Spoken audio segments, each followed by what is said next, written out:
minutes et puis j'avais prévu qu'on prie aujourd'hui. On va adorer le Seigneur et on va prier pour les malades. On va prier pour diverses situations. Alléluia. Que Dieu vous bénisse. Vous pouvez vous asseoir. Alors,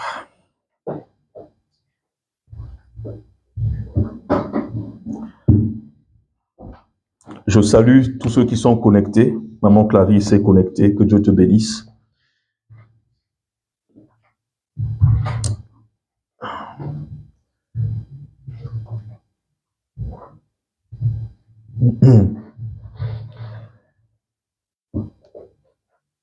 Bon, on est toujours ce matin sur le thème du salut, parce que je réalise combien ce thème est important pour nous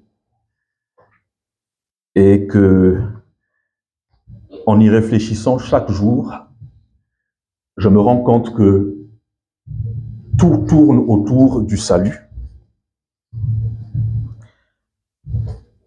et que la victoire même du chrétien dépend de l'assurance qu'il a de son salut. Amen. Parce qu'on ne peut pas brûler les étapes. Je me suis rendu compte que quand certaines personnes arrivent à Christ, aussitôt, parfois les personnes sont entraînées directement dans le combat spirituel. Amen. Voilà. Mais on ne laisse pas, dans beaucoup de cas, je ne généralise pas, on n'imprègne pas à beaucoup de personnes la connaissance, la notion du salut. Parce que tout tourne autour de ça.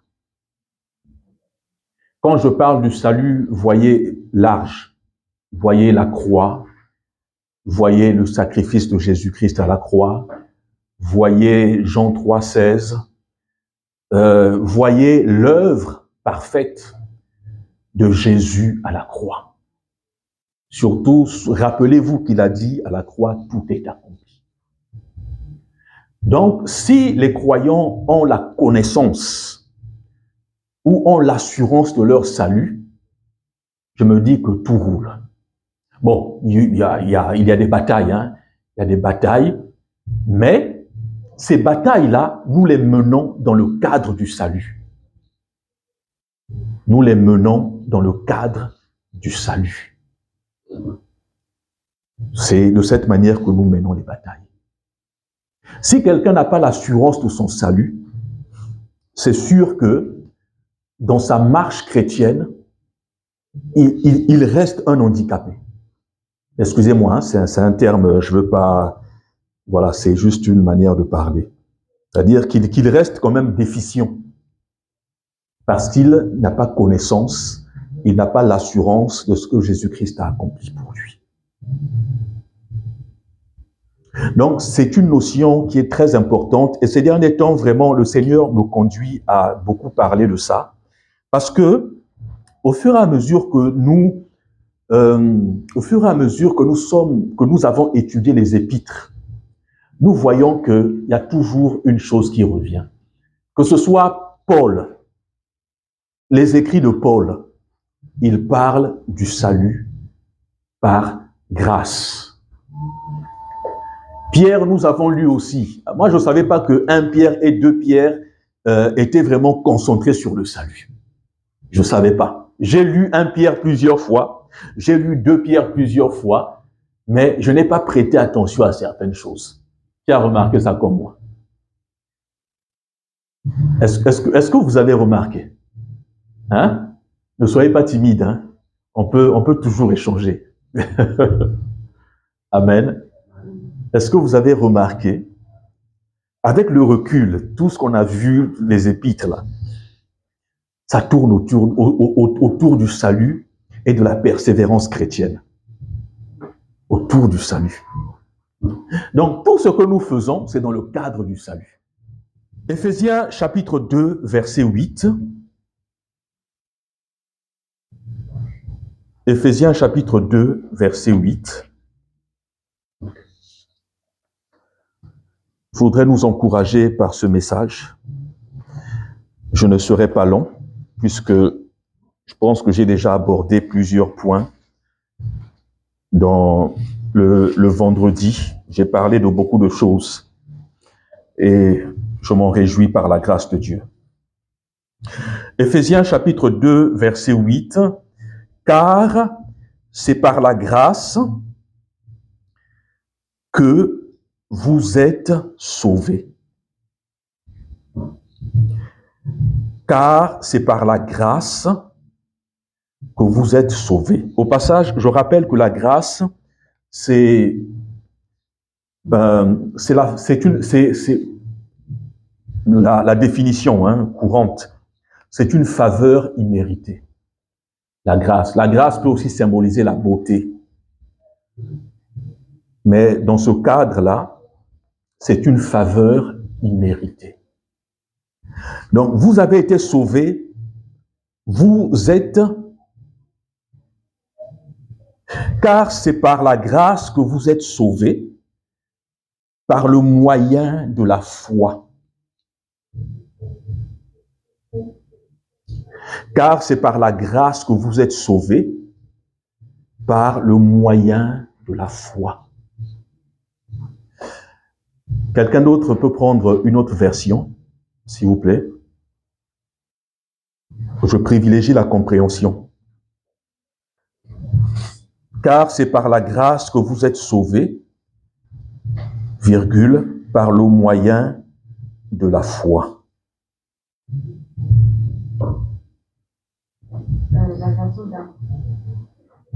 Aussi, c'est différent de ce que j'ai lu. Car vous êtes sauvés par la grâce, par la foi, et cela ne vient pas de vous, c'est le don de Dieu. Ok. Donc, car vous êtes sauvés par la grâce, par la foi. C'est-à-dire que la foi, c'est la foi qui nous donne accès au salut. C'est parce que nous croyons, c'est parce que nous avons cru en Jésus que nous avons obtenu le salut. Amen. Donc, la foi, c'est la clé pour l'accès au salut. C'est la foi en Jésus-Christ. Oui. En effet, vous êtes sauvés grâce à la bonté de Dieu et parce que vous croyez. Voilà, c'est mieux. Vous êtes sauvés grâce à la bonté de Dieu et parce que vous croyez. Et c'est Dieu, voilà, ça c'est une très bonne version. Dans ma version, il est écrit « Et cela ne vient pas de vous, c'est le don de Dieu ». Ok, donc c'est Dieu qui vous donne le salut. Amen. Donc ce verset veut nous dire que le salut, c'est le don de Dieu.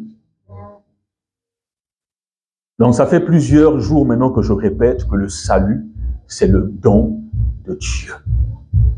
Amen. Donc Dieu nous a donné le salut. Et au verset 9, Paul va continuer en disant « Ce n'est point par les œuvres afin que personne ne se glorifie. » Donc, les œuvres ne nous donnent pas le salut. Sinon, les gens devaient se glorifier. Si par les œuvres on obtenait le salut, je vous assure que tous les riches qui ne sont pas dans le Seigneur, là, ils seraient devant la file. Ils seraient les premiers même à être sauvés. Et ça devait être injuste. Parce que le pauvre devait être très loin. Mais celui qui est riche pouvait acheter le salut par ses œuvres. Amen. Et donc Dieu a rendu cela impossible. Il a mis une barrière pour ne pas qu'il y ait de l'injustice. Pour que tout le monde soit au même pied d'égalité. Et là, c'est lui qui a le contrôle du salut. C'est lui qui contrôle. Personne ne peut acheter le salut avec son argent ou avec ses bonnes œuvres. Nous voyons comment les riches investissent beaucoup dans les associations, croyant que en investissant dans les associations, ils vont s'attirer non seulement la faveur des hommes, mais ils vont s'attirer la faveur de Dieu. Mais or, la faveur de Dieu, elle ne s'achète pas. Et c'est ce qui est extraordinaire dans le salut. C'est que personne ne peut acheter le salut. Et il n'y a que Dieu qui donne. Et ça, c'est formidable. Il n'y a que Dieu qui donne. Il y a des choses que l'homme ne peut pas atteindre. Bien aimé, Dieu a fait exprès de limiter certaines choses. Il y a des choses que l'homme ne peut pas atteindre. Il y a des endroits dans l'univers où l'homme ne peut pas aller. Ce sont des choses qui sont réservées à Dieu. Amen. Et Dieu le donne à qui il veut. Et donc, le salut est un don de Dieu. C'est par la foi, c'est par grâce que nous obtenons le salut. Ce n'est point par les œuvres afin que personne ne se glorifie. Et comme nous savons que le salut est un don gratuit, où personne ne peut se vanter d'avoir été sauvé.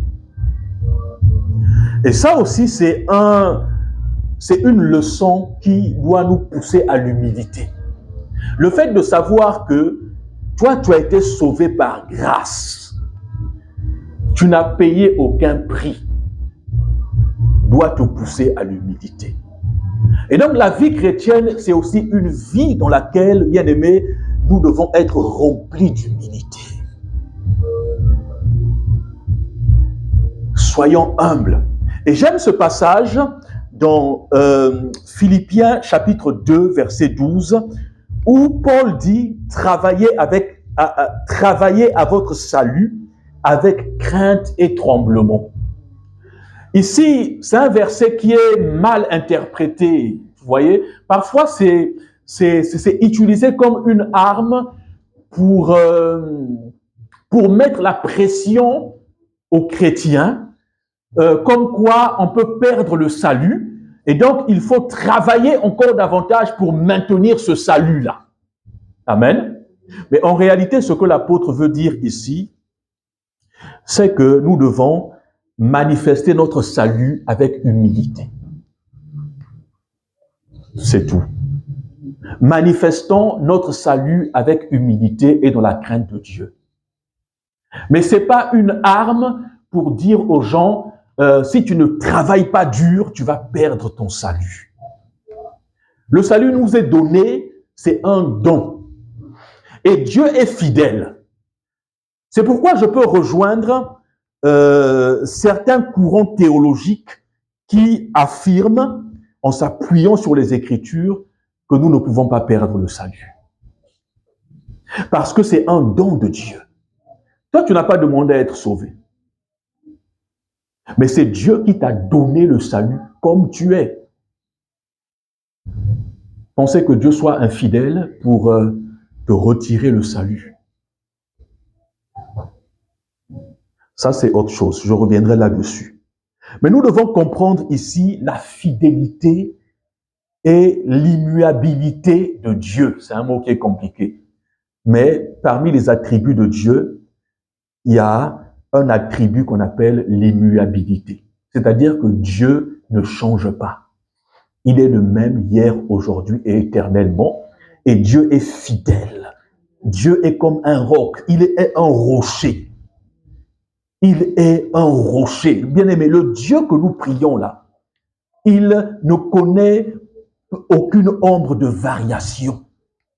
Il est un rocher solide. Il est un appui véritable.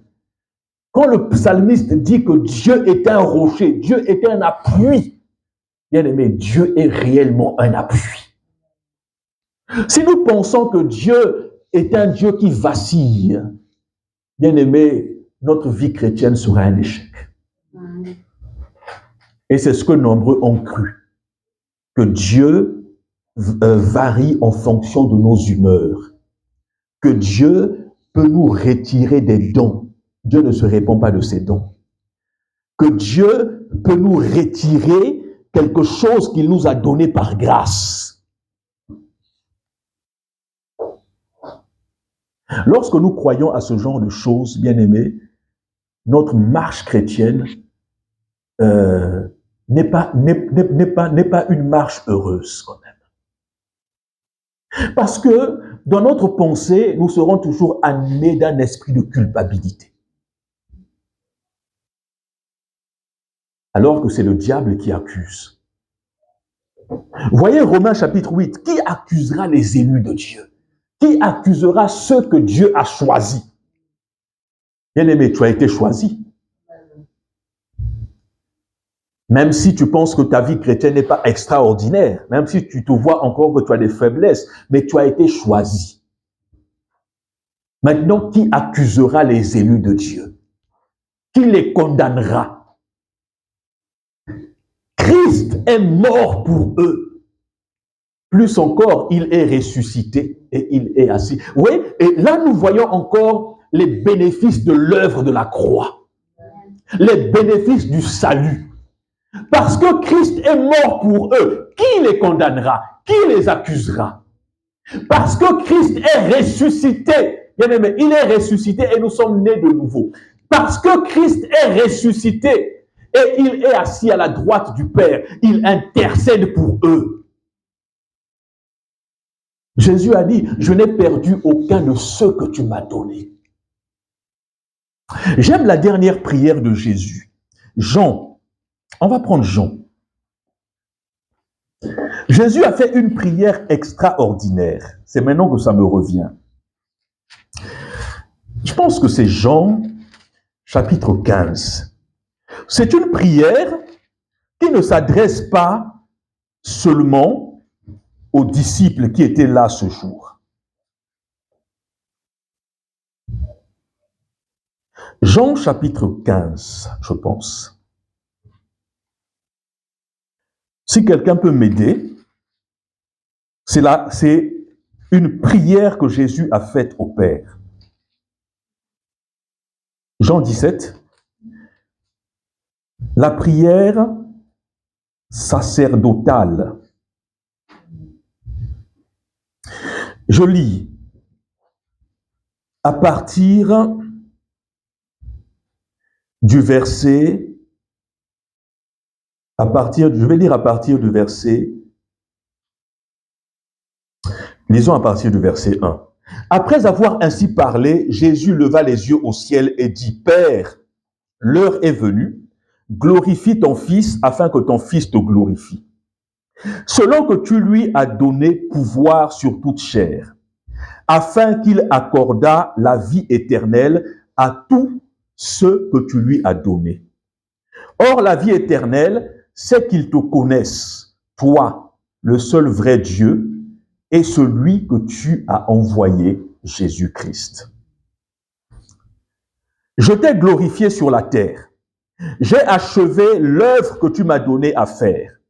Et maintenant, toi, Père, glorifie-moi auprès de toi-même de la gloire que j'avais auprès de toi quand le monde fut. J'ai fait connaître ton nom aux hommes que tu m'as donnés du milieu du monde. Ils étaient à toi et tu me les as donnés. Et ils ont gardé ta parole. Maintenant, ils ont connu que tout ce que tu m'as donné vient de toi. Car je leur ai donné les paroles que tu m'as données et ils les ont reçues. Ils les ont vraiment connues. Ils ont vraiment connu que je suis sorti de toi. Et ils ont cru que tu m'as envoyé. C'est pour eux que je prie. Je ne prie pas pour le monde, mais pour ceux que tu m'as donnés parce qu'ils sont à toi. Et tout ce qui est à moi est à toi. Et ce qui est à toi est à moi, et je suis glorifié en eux. Je ne suis plus dans le monde, et ils sont dans le monde, et je vais à toi. Père, garde en ton nom ceux que tu m'as donnés, afin qu'ils soient comme moi. C'est le Père qui garde ceux que Jésus a donnés. Lorsque j'étais avec eux dans le monde, je les gardais en ton nom. J'ai gardé ceux que tu m'as donnés et aucun d'eux ne s'est perdu.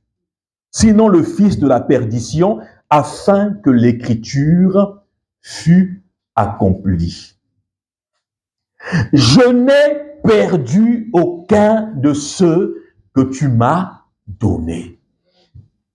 Et maintenant, je vais à toi et je dis ces choses dans le monde afin qu'ils aient en eux ma joie parfaite. Je leur ai donné ta parole et le monde les a haïs parce qu'ils ne sont pas du monde. Mais comme je ne suis pas du monde, je ne te prie pas de les ôter du monde, mais de les préserver du mal. Ils ne sont pas du monde comme moi je ne suis pas du monde. Sanctifie-les par ta vérité, ta parole est la vérité. Comme tu m'as envoyé dans le monde, je les ai envoyés dans le monde. Et je me sanctifie moi-même pour eux, afin qu'eux aussi soient sanctifiés par la vérité. Après, vous pouvez lire toute la suite, mais c'est une prière que le Seigneur fait au Père. Et de la même manière que Jésus a dit à Pierre, Pierre, le diable te réclame pour te cribler, mais j'ai prié pour toi. De sorte que quand tu vas te convertir, toi aussi, fortifie tes frères. C'est juste des textes qui nous montrent l'assurance ou bien la garantie que nous avons auprès du Seigneur. Raison pour laquelle, bien aimés, en tant que chrétiens avisés, nous ne devons pas être animés d'un esprit de crainte, de peur. La peur du monde, la peur de perdre le salut, la peur d'être abandonné par Dieu. Bien aimé, Dieu est un rocher. Dieu est une garantie pour nous. Dieu est une garantie pour nous. Alléluia. Et donc, nous pouvons avoir l'assurance de notre salut. Mais l'assurance du salut ne veut pas dire que le chrétien doit continuer à marcher ou à vivre dans le péché. Au contraire, l'assurance que nous avons du salut, la grâce que nous avons, doit nous éloigner des mauvaises œuvres, doit nous éloigner du péché. J'aime prendre cet exemple-là. Vous savez, il y a des personnes ici qui aiment bien leurs parents. Parce que leurs parents les aiment aussi énormément. Quand tu as un père qui t'aime beaucoup, est-ce que tu penses qu'un jour, est-ce que un jour, tu te décideras à faire quelque chose de mauvais, de sorte que ton père soit attristé? Tout ce que tu feras sera comme, pour toi, tu te diras, mais je veux faire telle chose, mais je pense à l'amour que mon père a pour moi. Je ne le ferai pas parce que je ne veux pas attrister le Père qui m'aime. Ça peut arriver qu'on attriste. Mais dans un grand nombre de cas, il y a des actions qu'on ne posera pas parce qu'on a tellement cette conscience que notre Père nous aime. Vous voyez? Donc l'amour de Dieu nous empêche quelque part de pratiquer des mauvaises œuvres.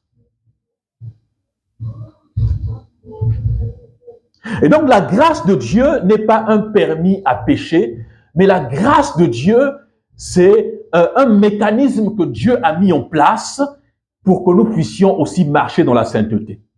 Contrairement à la loi.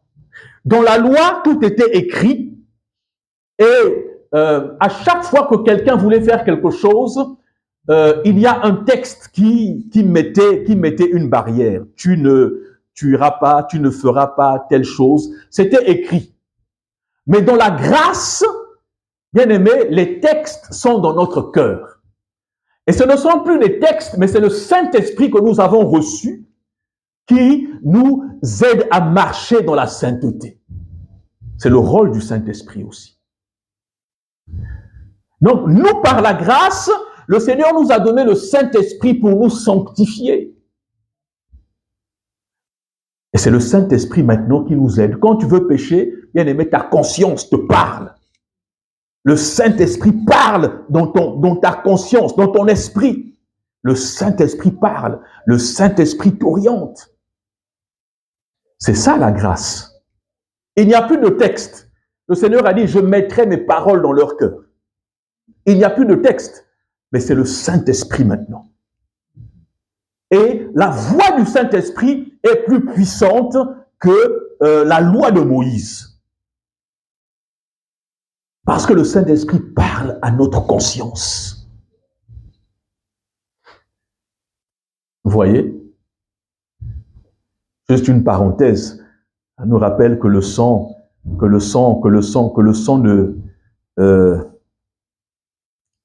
de Christ crie plus fort que le sang d'Abel. Amen. C'était une parenthèse. Et donc, nous avons le salut. Nous avons l'assurance. Ayons l'assurance de notre salut. Parce que c'est un sujet de joie pour le chrétien. C'est un sujet de joie. S'il y a une chose qui doit nous procurer la joie tous les jours, bien aimé, c'est l'assurance de notre salut. Parce que nous aurons des persécutions, nous aurons des épreuves, mais au milieu des épreuves, des chants d'allégresse doivent monter, des chants de louange, des chants de reconnaissance. Pourquoi nous chantons des louanges? Parce que nous avons l'assurance que nous sommes sauvés, que nous rencontrerons le Seigneur. Alléluia. C'est vrai que nous avons le salut, mais les batailles sont toujours là. Les épreuves sont toujours là. Gardons toujours la joie dans le Seigneur. Les épreuves sont là. Mais ces épreuves-là, nous les menons dans le cadre du salut. Donc le salut est devenu comme un environnement dans lequel nous baignons. Et tout ce que nous faisons, nous le faisons dans le cadre du lieu dans lequel nous nous trouvons. Tout découle du salut. Même Éphésiens chapitre 6, les armes du chrétien.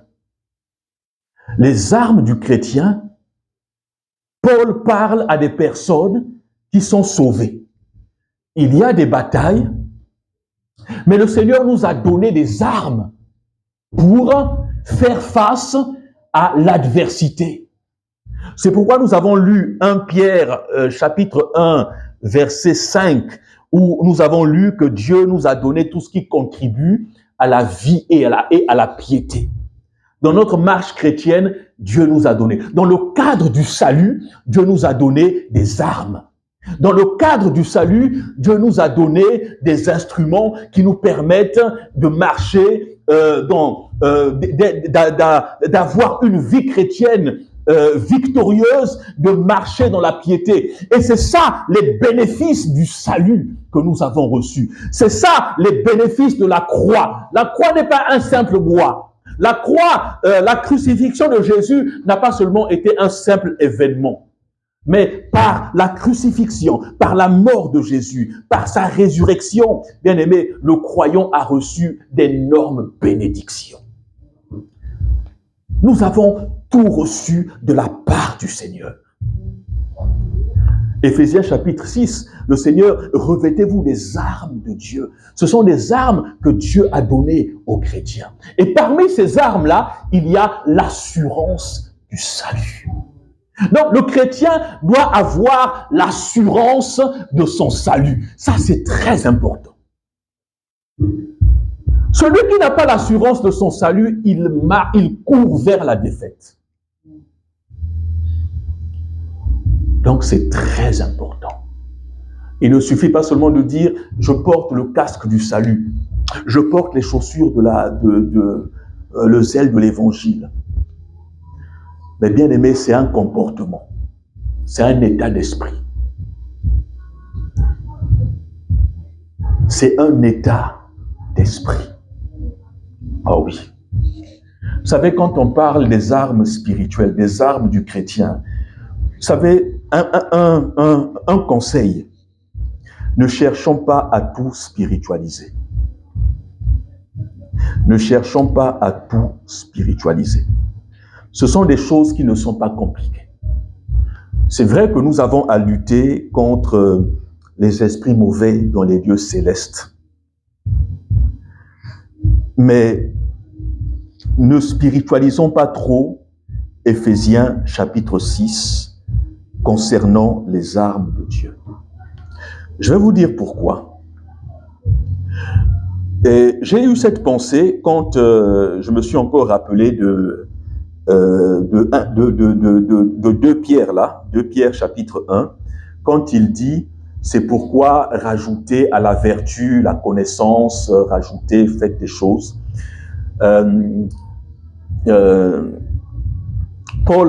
Pierre rappelait ces choses pour montrer un peu comment les chrétiens devaient vivre sur la terre. Amen. Et l'apôtre Paul aussi parle de ce genre de choses. Non, toujours Pierre aussi, mais cette fois-ci dans 1 Pierre, quand il exhorte les chrétiens à obéir aux autorités, à manifester l'amour. Mais l'apôtre Pierre aussi en parle. Et Pierre dit une chose importante dans quelques-unes de ses épîtres. Il dit, ne donnez pas accès au diable. Vous vous souvenez de ça? Ne donnez pas accès au diable. Ça veut dire que notre manière de marcher sur la terre peut ouvrir ou non des portes au diable. Amen.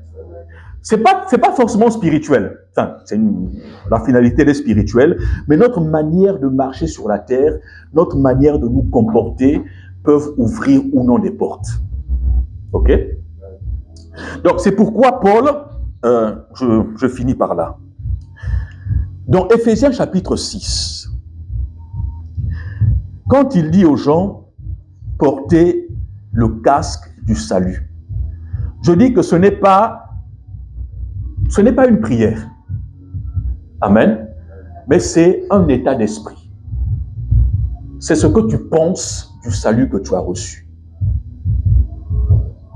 As-tu l'assurance d'être sauvé? Si tu as la conscience de ton salut, il y a des choses que tu ne feras pas. Il y a des doctrines que tu n'accepteras pas. Il y a des accusations du diable que tu ne vas pas accepter. C'est un état d'esprit. Le diable, il va te faire croire que tu n'es rien. Il va te faire croire que de toute façon, tous les efforts que tu es en train de faire là, c'est rien puisque tu vas aller en enfer. Il va te rappeler que ta vie, la manière dont tu es en train de marcher là, cette manière de marcher est en train de te priver de ton salut. Et toi, qu'est-ce que tu vas faire? Tu vas multiplier encore des efforts. Tu vas rentrer dans le légalisme, tu vas t'épuiser, et tu verras que la vie chrétienne est difficile. Parce que tu es en train de faire des efforts pour garder le salut. Tu es en train de lutter pour garder le salut. Et tu vois que tu fournis beaucoup d'efforts. Et tu ne sens aucune consolation en toi. Tu ne ressens aucune joie. Et pourtant, tu es en train de fournir beaucoup d'efforts. Et ça, c'est le rôle du diable. Te faire croire que la vie chrétienne n'est pas belle. Te faire croire que la vie chrétienne est une vie difficile où on doit fournir les efforts. Mais pourquoi? Parce que tu n'as pas l'assurance du salut. Celui qui a l'assurance de ce que son papa a fait pour lui, il est tranquille. Ah oui. Celui qui a l'assurance qu'il a des richesses, il est béni en Christ, il est tranquille. Mais le chrétien qui n'a pas l'assurance du salut, il est dans la panique. Vous voyez? Et donc, Paul dit, revêtez le casque du salut. Ça, c'est super important.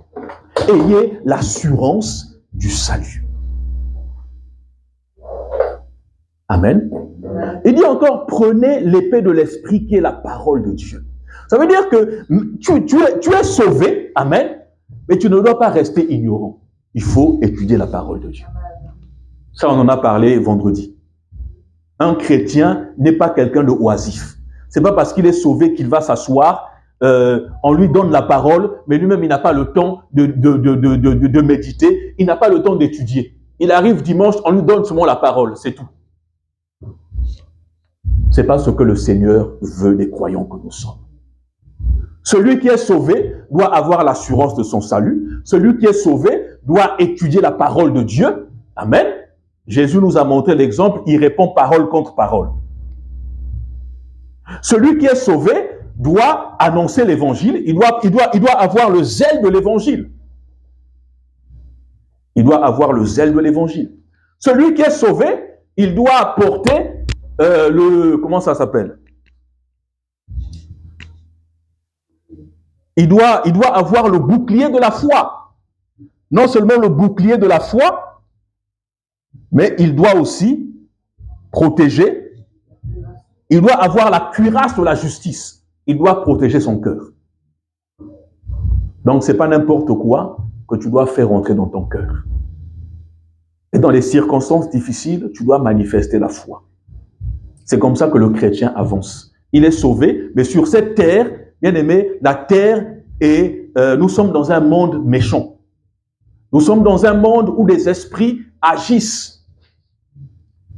Ils n'ont pitié de personne. Mais l'avantage que nous avons, c'est que le Seigneur nous a donné des armes. Et tout ça, c'est pour nous préserver, pour que nous puissions continuer à marcher jusqu'à arriver à notre but. Amen. Mais pour arriver à notre but, bien aimé, en bonne santé, en bonne forme, bien aimé, il faut que nous soyons revêtus de l'armure que le Seigneur nous a donnée. Et c'est pour nous qu'il a donné toutes ces choses. C'est pour notre sécurité. Amen. C'est pour que nous puissions nous perfectionner. C'est pour que nous puissions avancer en toute quiétude. Amen. C'est pour que nous puissions rentrer pleinement dans les bénédictions qui sont les nôtres. Je finis par ces paroles. Résumé, nous sommes sauvés. C'est une très bonne chose. Et nous devons chanter des cantiques de rachetés. Nous devons chanter des hymnes. Vous savez, parmi les chants que nous chantons, il y a des hymnes. Et les chants que nous avons chantés ce matin-là, ce sont des hymnes. Ce sont des chants qui doivent être chantés tous les dimanches. Les chants qui nous rappellent le salut, ces chants-là, ce sont des hymnes. C'est pourquoi vous allez constater avec moi que ce sont des chants qui ont été composés dans les années 1960 ou encore pour certains en 1776. Mais aujourd'hui, on les chante encore et ils produisent encore la vie. Vous voyez? Ce sont des hymnes. Par contre, il y a des chants qui sont sortis en 1990 ou en 2000 qui ont cartonné, mais aujourd'hui, dans les églises, on ne les chante plus. La nature nous enseigne les mystères. Vous voyez? Donc, il y a des hymnes. Et ces hymnes-là, on les chante à toutes les occasions. Donc, à nos amis les chantres, s'il y a des chants que nous devons chanter, au moins chaque dimanche, nous devons chanter un hymne, un hymne. Chaque dimanche, nous devons chanter une hymne pour nous rappeler le salut. Et comme disait ma femme tout à l'heure, ce sont des paroles qui sont bibliques. Et ça a de la puissance. Amen. Ça a de la puissance. Chantons des hymnes. Pour certains, ça sera peut-être pas beau. Mais c'est la parole de Dieu. C'est la parole de Dieu. Ce sont des hymnes. Donc, bien-aimés, chaque fois que nous nous réunissons, rappelons-nous mutuellement que nous sommes sauvés et que c'est un sujet de joie. Chaque fois que nous nous retrouvons, laissons nos problèmes de côté et rappelons-nous une chose, nous sommes sauvés. On va se lever et on va prendre une hymne. Nous allons adorer le Seigneur. Et ensuite, dans le cadre de cette adoration, et le Saint-Esprit est présent au milieu de nous. Les anges sont présents au milieu de nous. Nous allons prier pour les malades et pour diverses situations. Parce que l'atmosphère est favorable. S'il y a une chose qui attire la présence de Dieu bien-aimé, c'est lorsque Dieu, on le glorifie à cause de son œuvre. Lorsqu'on rappelle à Dieu le salut, Jésus a donné sa vie pour nous. Et nous sommes dans la joie. Les rachetés chanteront des louanges. Ils chanteront un cantique nouveau. Les rachetés seront tous ensemble. Ils chanteront à Dieu un cantique nouveau. Ils feront monter des hymnes vers le Seigneur. Parce qu'ils seront tellement dans la joie. Ils se réjouissent du salut. Ils se réjouissent du salut. Le salut est la plus belle chose que Dieu nous a donnée. C'est le plus beau cadeau que Dieu nous a donné. Et toute la Bible tourne autour du salut. Parce que Dieu a tant aimé le monde qu'il a donné son Fils unique, afin que quiconque croit en lui ne périsse point, mais qu'il ait la vie éternelle en Jésus. Oui, allons-y.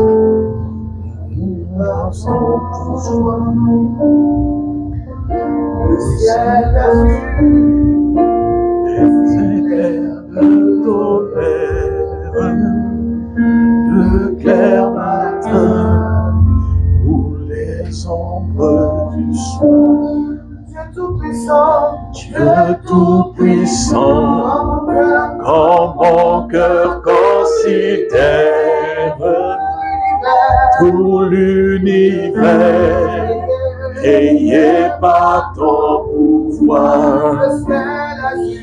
Le ciel azur, les éclairs, le tonnerre, le clair matin, tous les ombres du Dieu Tout-Puissant, quand mon cœur considère tout l'univers, créé par son pouvoir. Le ciel azur, les éclairs, le tonnerre, le clair matin, tous les ombres du soir. De tout mon être,